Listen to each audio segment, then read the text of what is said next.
ചില പത്തനാപുരത്തു നിന്നൊരു വാർത്തയുണ്ട്. NSS എൻ്റെ അച്ഛൻ ഉണ്ടാക്കിയതാണ്, അത് കണ്ട് ആരും മോഹിക്കണ്ട എന്ന് പറഞ്ഞുകൊണ്ട് ഗണേഷ് കുമാറിന്റെ ഒരു പ്രസ്താവന. യഥാർത്ഥത്തിൽ NSS ആർ ബാലകൃഷ്ണൻ ഉണ്ടാക്കിയതാണ്.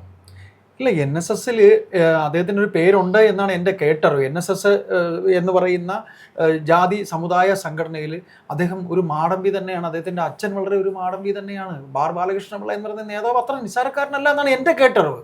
പിന്നെ പത്തനാപുരം എന്ന ദേശവും ആ നാടുമൊക്കെ നിങ്ങൾക്ക് വളരെ അടുത്തറിയുന്ന സ്ഥലമാണ്. അല്ല, ഞാൻ ചോദിക്കുന്ന ഒരേ ഒരു ചോദ്യം എന്ന് വെച്ച് കഴിഞ്ഞാല് ആർ ബാലകൃഷ്ണപിള്ള NSS ഉണ്ടാക്കിയെങ്കിൽ അതിന്റെ അട്ടിപ്പേരവകാശം ഗണേഷ് കുമാർ ഒരിക്കലുമില്ല. ഒരിക്കലും കാര്യം NSS ഉണ്ടാക്കിയത് ബാലകൃഷ്ണപിള്ള സാറല്ല.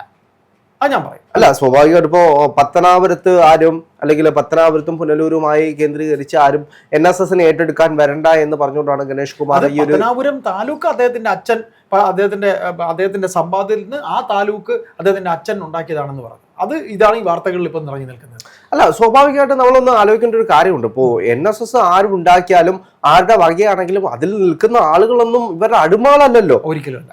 എല്ലാവർക്കും വ്യക്തിപരമായിട്ടുള്ള വ്യക്തിത്വമുണ്ട്. അവിടെ എനിക്കൊന്ന് വോട്ട് ചെയ്തിട്ടാണ് ഓരോ ആളുകളും തെരഞ്ഞെടുക്കുന്നത്. ഇപ്പോ ഗണേഷ് കുമാറിനെ തന്നെ തെരഞ്ഞെടുക്കുന്നത് അദ്ദേഹത്തിനെ പോലെ മറ്റൊരാൾ, അതായത് നമുക്കറിയാം ഇപ്പൊ ഒരു ഫേസ് വാല്യൂ എന്ന് പറയുന്നത് ഏതൊരു പ്രസ്ഥാനവും മുന്നോട്ട് കൊണ്ടുപോകാൻ വേണ്ടിയിട്ട് വേണ്ടുന്ന ഒരു കാര്യമാണ്. ഇപ്പോ ഗണേഷ് കുമാർ മന്ത്രിയാണ്, അതേപോലെ തന്നെ NSSന്റെ ഒരു മുഖമാണ് എന്ന് വേണമെങ്കിൽ പറയാം. ആർ ബാലകൃഷ്ണപിള്ള എന്ന് പറയുന്ന നേതാവിന്റെ മകനാണ്. അതുകൊണ്ട് അദ്ദേഹത്തിന് വോട്ട് ചെയ്യുന്നു എന്ന് കരുതി അതിനകത്തുള്ള ആളുകളെല്ലാം അടിമകളാണ്. അതുകൊണ്ട് എല്ലാ കാലത്തും തനിക്ക് തന്നെ അത് തന്റെ അച്ഛൻ ഉണ്ടാക്കിയ വകയാണ്, അതുകൊണ്ട് എല്ലാവരും എനിക്ക് തന്നെ വോട്ട് ചെയ്യും, ഇവിടെ വേറെ പ്രശ്നങ്ങളൊന്നുമില്ല. ഇപ്പോ അദ്ദേഹം ഏറ്റവും കൂടുതൽ എനിക്കൊന്ന് കളിയാക്കി പറയുന്നത് പത്തനാപുരത്ത് ഇപ്പോ ജ്യോതികുമാർ ചാമക്കാല എന്ന് പറയുന്ന നേതാവ് ഒരു 5 കൊല്ലമായിട്ട് അവിടെ മത്സരിക്കാൻ വരുന്നുണ്ട്. അപ്പൊ സ്വാഭാവികമായിട്ടും രണ്ടുപേരും NSSന്റെ ഇതിൽ വരുന്നൊരു സാഹചര്യമുണ്ട്. നാട്ടുകാരാണ്, അതെ, അറിയുന്നവരാണ്. അതേപോലെ തന്നെ അങ്ങനെയാണ് ഈ പ്രശ്നങ്ങൾ തുടങ്ങുന്നത് എന്ന് തോന്നുന്നു. കോൺഗ്രസ്സുകാരുണ്ടാക്കുന്ന ഒരു കഥയെന്ന് അദ്ദേഹം പറയുന്നത്. അല്ല, സ്വാഭാവികമായിട്ടും ഭാരത്തെ ഇടയ്ക്ക് വെച്ചിട്ട് NSSന്റെ ചില ആളുകളെ മന്ത്രിയുടെ ഗുണ്ടകൾ ചേർന്ന് തല്ലുന്നു എന്ന് പറഞ്ഞുകൊണ്ട് വലിയ വിവാദമായിരുന്നു പത്തനാപുരത്ത് ഉണ്ടായിരുന്നത്. ആ വിഷയം കേന്ദ്രീകരിച്ചാണ് ഇപ്പൊ ഏറ്റവും കൂടുതൽ NSSുമായിട്ടുള്ള ചർച്ചകൾ നിലനിൽക്കുന്നത്. ആ സാഹചര്യത്തിലാണ് അദ്ദേഹം പറയുന്നത് NSS എന്റെ അച്ഛൻ ഉണ്ടാക്കിയതാണ്, എന്റെ അച്ഛന്റെ സമ്പാദ്യമാണ്, അതുകൊണ്ട് അത് ചോദിച്ചുകൊണ്ട് ആരും വരണ്ട, ഇവിടെ ഒരു പ്രശ്നമില്ല, എനിക്ക് തന്നെ എല്ലാവരും വോട്ട് ചെയ്യും. അതൊരു ഭീഷണിയുടെ സ്വരമാണ്. രാഹുൽ ഇത് പറയുന്നത് ഈ NSS പത്തനാപുരം കരയോഗത്തിന്റെ ഒരു മീറ്റിംഗ് ഉണ്ടായിരുന്നു. ആ മീറ്റിംഗിൽ ഇദ്ദേഹം പ്രസിഡന്റാണ്. ഇദ്ദേഹത്തിനെ വിളിക്കാതെ വൈസ് പ്രസിഡന്റ് ആയിട്ടുള്ള ആളിനെ വിളിച്ച് അവർ യോഗം നടത്തി. ഇദ്ദേഹം താമസിച്ചെത്തുകയും ഇദ്ദേഹം അതിൽ ദേഷ്യപ്പെടുകയും ഇവരോട് ദേഷ്യപ്പെട്ട് പെരുമാറുകയും ഞാൻ വരാതെ എന്തിന് യോഗം നടത്തി എന്ന് ചോദിക്കുകയും ചെയ്തു എന്നാണ് വാർത്തകൾ വരുന്നത്. എന്നിട്ട് ഈ വൈസ് പ്രസിഡന്റിനെ ഉത്സവപ്പറമ്പിലിട്ട് തല്ലി എന്നും പറയുന്നുണ്ട് ഇദ്ദേഹത്തിന്റെ ഗുണ്ട. അതെ, തീർച്ചയായിട്ടും അത് സംഭവിച്ചുകൊണ്ടാണ് ഈ വിഷയങ്ങൾ വീണ്ടും പുറത്തേക്ക് വരുന്ന ഒരു സാഹചര്യം ഉണ്ടായതും. നമുക്കറിയാം ഇപ്പോ ഗണേഷ് കുമാറിനെ സംബന്ധിച്ച് ഗണേഷ് കുമാർ NSSനെ അല്ലെങ്കിൽ NSS യൂണിയനുകൾ ഓരോ യോഗങ്ങളും ഉണ്ടല്ലോ, ഇതിനെല്ലാം ഒരു പാർട്ടി പരിപാടിയായിട്ടാണ് കാണുന്നത്. യഥാർത്ഥത്തിൽ ഈ യോഗങ്ങളെല്ലാം എപ്പോഴാണ് ശക്തമായിട്ട് കൂടുന്നത് എന്ന് ചോദിച്ചു കഴിഞ്ഞാൽ തെരഞ്ഞെടുപ്പ് എടുക്കുന്ന സമയത്ത് ഗണേഷ് കുമാറിന് വേണ്ടി വോട്ട് ചോദിക്കാൻ വേണ്ടി ഓരോ വേദികളാക്കി മാറ്റും NSSനെ. അല്ലാതെ മറ്റു കാര്യങ്ങൾ ഒന്നുമില്ല. കാരണം അദ്ദേഹം താലൂക്ക് യൂണിയൻ സെക്രട്ടറിയാണ്. താലൂക്ക് യൂണിയൻ സെക്രട്ടറി ആയിട്ടിരിക്കുന്ന ഒരു സമുദായ സംഘടനയുടെ നേതാവായിട്ടിരിക്കുമ്പോൾ അദ്ദേഹത്തിനെ പിന്തുണയ്ക്കണം എന്ന് പറഞ്ഞുകൊണ്ട് എല്ലാ കമ്മിറ്റികളും അദ്ദേഹം തന്നെ പറയും എല്ലാവർക്കും യോഗം വെക്കണം, ഞാൻ എല്ലാ യോഗങ്ങളും വരും. അദ്ദേഹം നേരെ ചെല്ലുക.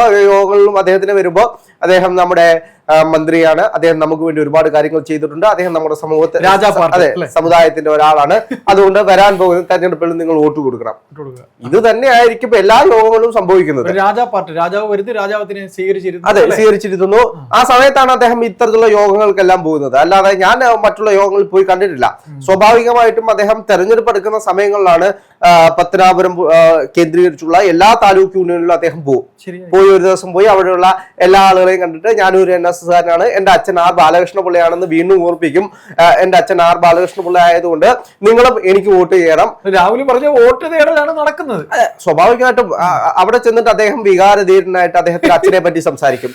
ആർ ബാലകൃഷ്ണപിള്ള സാർ എങ്ങനെയാണ് NSS ഉണ്ടാക്കിയത്, NSSനെ കൊണ്ടുപോയത് എന്ന് പറഞ്ഞ് അദ്ദേഹം വികാരധീരനായി സംസാരിക്കുന്നത് എല്ലാ ഇടത്തും നമുക്ക് കാണാൻ കഴിയുന്ന ഒരു സാഹചര്യമാണ്. ഇപ്പോ കേട്ടിരിക്കുന്ന ആളുകൾക്കൊന്നും പറയാൻ കഴിയില്ല. ഇപ്പോ അദ്ദേഹം ശക്തനായിട്ടുള്ള ഒരാളാണ്. ഒരു വേദിയിലേക്ക് അദ്ദേഹം കടന്നു വരുമ്പോൾ അദ്ദേഹം താലൂക്ക് യൂണിയൻ പ്രസിഡന്റ് ആയിരിക്കുന്ന ഒരാൾ കയറി വരുന്ന സാഹചര്യത്തിൽ അദ്ദേഹത്തിന് ഇറങ്ങി പോകാനൊന്നും പറയാൻ കഴിയില്ല. ഇപ്പോൾ തെരഞ്ഞെടുപ്പ് ആണെങ്കിൽ പോലും നമുക്കറിയാം, തെരഞ്ഞെടുപ്പ് കാലഘട്ടത്തിലാണ് പള്ളിയാണെങ്കിലും അമ്പലങ്ങളാണെങ്കിലും ഇതെല്ലാം ഒരു വേദിയായി മാറും. അതെ, കൂടുതൽ ആളുകളെ കാണാൻ കഴിയുന്ന ഒരു സാഹചര്യം. അതുകൊണ്ട് ആരും ഒന്നും പറയാൻ നിൽക്കില്ല.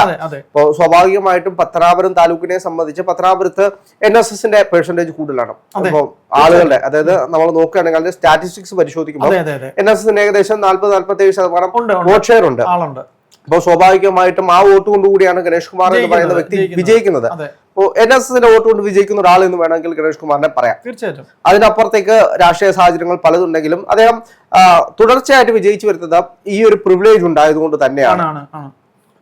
അങ്ങനെ ഒരു സാഹചര്യത്തിലാണ് ഇപ്പോ പത്തനാപുരത്ത് ഉത്സവവുമായി ബന്ധപ്പെട്ടിട്ടാണ് പിന്നീട് തല്ലുണ്ടാവുന്നത്. ആ തല്ലിനെ അദ്ദേഹം ന്യായീകരിച്ചുകൊണ്ടാണ് ഇപ്പോ ബോധപൂർവ്വം അദ്ദേഹം വൈസ് പ്രസിഡന്റ് ആയിട്ടുള്ള ഇദ്ദേഹത്തിന്റെ തൊട്ട് താഴെയുള്ള വൈസ് പ്രസിഡന്റ് ആണ്. ഒന്ന് ആലോചിച്ച് നോക്കുക. അതെ, സ്വാഭാവികമായിട്ട് ഇപ്പോ എനിക്കൊന്നു അതിൽ നിന്ന് ആരെയോ സസ്പെൻഡ് ചെയ്യുന്ന ഒരു സാഹചര്യം ഉണ്ടായി എന്നൊക്കെ ഞാൻ കേട്ടിരുന്നു. എന്ത് തന്നെയാണെങ്കിലും പത്തനാപുരത്തെ സംബന്ധിച്ച് എന്താണെങ്കിലും തെരഞ്ഞെടുപ്പ് അടുക്കുന്ന വേളയിൽ ഇതെല്ലാം ചർച്ചാ വിഷയമാകുമെന്നതൊരു യാഥാർത്ഥ്യമാണ്. കാരണം NSSനകത്ത് ഇപ്പൊ തന്നെ ഒരു മുറിവുറുപ്പ് ഉണ്ടായി തുടങ്ങിയിട്ടുണ്ട്. ഗണേഷ് കുമാർ മാറി മറ്റൊരാൾ വരണമെന്ന് പറഞ്ഞുകൊണ്ട്. കാരണം ഇദ്ദേഹം തന്നെയാണ് ഇത് പ്രമാണത്തെ കൊണ്ട് തന്നെയാണ്. അതെ, അദ്ദേഹത്തിന്റെ നമുക്കറിയാം, ശക്തനായിട്ടൊരാൾ വന്നു കഴിഞ്ഞാല് പിന്നീട് അദ്ദേഹത്തിനെ മാറ്റാൻ ഏകാധിപതിയായിട്ട് മാറുന്ന ഒരു സാഹചര്യമുണ്ട്. ഗണേഷ് കുമാറിന്റെ പല പ്രസംഗങ്ങളും എടുത്തു വെച്ച് നോക്കിക്കഴിഞ്ഞാൽ ഇപ്പോ പ്രസംഗങ്ങളുടെ കാര്യം പറയുന്ന സമയത്ത് അദ്ദേഹം കഴിഞ്ഞ ദിനങ്ങളിലൊക്കെ സ്ത്രീകളെ പറ്റി പറയുന്ന ഒരുപാട് കാര്യങ്ങളുണ്ടായിരുന്നു. അപ്പൊ അദ്ദേഹത്തിനെതിരെ എന്തൊക്കെയോ വാർത്തകൾ, എന്തൊക്കെയോ വീഡിയോ ദൃശ്യങ്ങളൊക്കെ പുറത്തു വന്നിട്ടുണ്ട്. ഭാര്യ എന്തൊക്കെയോ വീഡിയോകൾ എടുത്തിട്ടുണ്ട്, എന്തോ കുത്സിതങ്ങളൊക്കെ പുറത്തു വന്നിട്ടുണ്ട് എന്ന് പറഞ്ഞുകൊണ്ട് ഒരുപാട് മാധ്യമങ്ങളൊക്കെ റിപ്പോർട്ട് ചെയ്യുന്നുണ്ട്, ഓൺലൈൻ ചാനലുകളൊക്കെ വരുന്നുണ്ട്. അപ്പൊ എന്ത് തന്നെയാണെങ്കിലും അതും അദ്ദേഹത്തിന്റെ ഒരു ഡീമെറിറ്റ് ആയിട്ടായിരിക്കും വരാൻ പോകുന്നത്. അദ്ദേഹത്തിന്റെ കഥ എന്തായിരിക്കും? പുച്ഛിച്ചുള്ള മറ്റൊരു കഥയായിരിക്കും സ്വാഭാവികമായിട്ടും. അദ്ദേഹത്തിനോട് എന്ത് ചോദിച്ചു കഴിഞ്ഞാൽ ഒരു പുച്ഛമാണ്. തനിക്കപ്പുറം ഒന്നുമില്ല, അതാണ് അദ്ദേഹത്തിന്റെ ഒരു സ്റ്റാൻഡ്. അതെ, അപ്പൊ അങ്ങനെ പോകുന്നൊരു സാഹചര്യമാണ് ഗണേഷ് കുമാറിനുള്ളത്. അപ്പൊ ഈ വിഷയത്തിലാണെങ്കിൽ പോലും അദ്ദേഹം ഇപ്പൊ പറഞ്ഞ എന്താണ്, NSS എന്റെ തന്ത ഉണ്ടാക്കിയതാണ്, അതുകൊണ്ട് നിങ്ങൾ ആരും ചോദിക്കാൻ പറ്റില്ല, ഇവിടെ ആരും ഒന്നും ഉണ്ടാക്കാൻ പറ്റില്ല, ഞാൻ തീരുമാനിച്ചോളാം, നിങ്ങളൊക്കെ പൊക്കോ. അതാണ് മാധ്യമങ്ങളോട് കാണിച്ചൊരു ആറ്റിറ്റ്യൂഡ്. അങ്ങനെ തന്നെയാണ്, ധാർഷ്ട്യത്തോടെ തന്നെയാണ് സംസാരിച്ചിരിക്കുന്നത്. അപ്പോൾ എന്ത് തന്നെയാണെങ്കിലും തെരഞ്ഞെടുപ്പ് എടുക്കുന്ന വേളയിൽ ഇതൊക്കെ ഒഴിവാക്കാൻ കഴിയുന്നൊരു കാര്യമായിരുന്നു. പിന്നീട് NSSനെ ഹൈജാക്ക് ചെയ്യാൻ വേണ്ടിയിട്ടാണ് ഇപ്പോ മറ്റുള്ള ആളുകൾ ചെയ്യുന്നതാണ് എന്ന് അദ്ദേഹം പറഞ്ഞു വരുത്തുന്നുണ്ട്. എന്ത് തന്നെയാണെങ്കിലും കുറെ കോൺഗ്രസ് ആണ് ഇത് വളച്ചു കെട്ടി ഉണ്ടാക്കുന്നത്. കുറെ കോൺഗ്രസ്സുകാരന്മാർ, ഇങ്ങനെയാണ് ഭാഷ, കുറെ കോൺഗ്രസ്സുകാരന്മാർ കളിക്കുന്നതാണ്. അത് അവർ കളിക്കില്ല. കോൺഗ്രസ്സുകാരാണെങ്കിൽ അവർ NSSൽ ഉണ്ടായിട്ടുള്ള ആളുകൾ തന്നെയല്ലേ. പഠിച്ച ആൾ എന്ന് പറയുന്നത് NSSന്റെ വൈസ് പ്രസിഡന്റ് ആയിരിക്കുന്ന ഒരാളല്ലേ. ഇദ്ദേഹം കൂടെ ഉള്ള ആ കരയോഗത്തിന്റെ വൈസ് പ്രസിഡന്റ് ആണ്. ഇദ്ദേഹത്തിന്റെ സാന്നിധ്യം ഇല്ലാതെ അദ്ദേഹം മീറ്റിംഗ് നടത്തിയതിലുള്ള പ്രകോപനമാണ്. അതെ, കാരണം തെരഞ്ഞെടുപ്പ് എടുക്കുന്ന വേളയിൽ വോട്ട് ചോദിക്കാൻ പോകേണ്ടതാണ്. അപ്പൊ വോട്ട് ചോദിക്കാൻ വേണ്ടിയിട്ട് അവിടെ ചെല്ലുമ്പോഴത്തേക്ക് അദ്ദേഹം ചെല്ലുന്ന സമയത്ത് മീറ്റിംഗ് കഴിഞ്ഞ എല്ലാവരും വോട്ട് ചോദിക്കാനുള്ള ഒരു വേദി പോയില്ലേ, സീറ്റിൽ ആളില്ല. വോട്ട് ചോദിക്കാനുള്ള ഒരു വേദി പോയി കഴിഞ്ഞാൽ അതിലുണ്ടാകുന്ന ഒരു അമർഷം എന്ന് പറയുന്നത്, പിന്നെ രാജാവ് വരാതെ ഒന്നും തുടങ്ങാൻ പാടില്ലല്ലോ. രാജാവ് ഉണ്ടെങ്കിൽ മാത്രമേ ശുഭകാര്യങ്ങൾ ചെയ്യാൻ പാടുള്ളൂ. അപ്പോൾ അത്തരത്തിലുള്ള രീതിയിലാണ് ഗണേഷ് കുമാർ പലപ്പോഴും ചെയ്യാനുള്ളത്. എനിക്ക് ചോദിക്കാനുള്ള രാഹുലെ, ഈ ധാർഷ്ട്യം വോട്ട് എങ്ങനെ മാറി മറിയും? കിട്ടാനുള്ള വോട്ട് പോലും പോകുമോ? ഇപ്പോ അടുത്ത് വന്നിട്ടുള്ളൊരു വാർത്തയുണ്ട്, അദ്ദേഹത്തിന്റെ വീട്ടിൽ ഭാര്യ കുത്തിയിരുന്ന് സമരം നടത്തിയതായിട്ടുള്ള. അതെന്തായാലും പുറത്തേക്ക് അതിന്റെ ഒരു യാഥാർത്ഥ്യങ്ങൾ വരുമ്പോ നമുക്കറിയാം എന്താണ് സ്ത്രീജനങ്ങളുടെ വോട്ട് എത്രത്തോളം. അതെ, എനിക്കൊന്നു ഇന്ന് സ്ത്രീകൾക്ക് വേണ്ടിയിട്ടുള്ള ഒരു ദിനമാണ്, വനിതാ ദിനമാണ്. അപ്പോ കേരളത്തിന്റെ മുഖ്യമന്ത്രി ഇതിനെതിരെ എങ്ങനെ പ്രതികരിക്കുന്നു എന്നുള്ളത് അദ്ദേഹത്തിന്റെ ചെവിയിൽ എത്തും. അദ്ദേഹത്തിന്റെ ചെവിയിൽ എത്തുമോ ഇല്ലയോ എന്നത് മറ്റൊരു ചോദ്യമാണ്. ഇപ്പൊ പോലീസിന്റെ ചെവിയിൽ എത്തിയിട്ടത് വാനിഷായി പോയി എന്നാണ് അറിയാൻ കഴിയുന്നത്. എന്താണെങ്കിലും പിണറായി വിജയനെതിരെ രഹസ്യമായിട്ട് ഈ കാര്യങ്ങളൊക്കെ എത്തും. നമുക്കറിയാലോ, ഇന്റലിജൻസ് വകുപ്പും മറ്റു കാര്യങ്ങളൊക്കെ എന്തിനാണ്. പത്തനാപുരത്തുള്ള കോൺഗ്രസ്സുകാർ തന്നെ ഫേസ്ബുക്കിൽ പരസ്യമായിട്ട് പോസ്റ്റുകൾ ഇടുന്ന സാഹചര്യം വന്നിട്ടുണ്ട്. അപ്പൊ അങ്ങനെ പരസ്യമായിട്ട് പോസ്റ്റ് ഇടുമ്പോൾ എന്താണെങ്കിലും അന്വേഷിക്കും, ഉറപ്പ്. ഇവിടെ നിന്ന് റിപ്പോർട്ട് പോകും, ഇത്തരത്തിലൊരു വിഷയം വന്നിട്ടുണ്ട്, പോലീസിനെ വിളിച്ച് ചോദിക്കും ഇങ്ങനൊരു യാഥാർത്ഥ്യമാണോ. അപ്പോൾ വനിതാ ദിനത്തിൽ മുഖ്യമന്ത്രി ഇതിനെതിരെ എങ്ങനെ നോക്കിക്കാണുന്നു എന്നാണ് ജനങ്ങൾ വീക്ഷിച്ചുകൊണ്ടിരിക്കുന്നത്.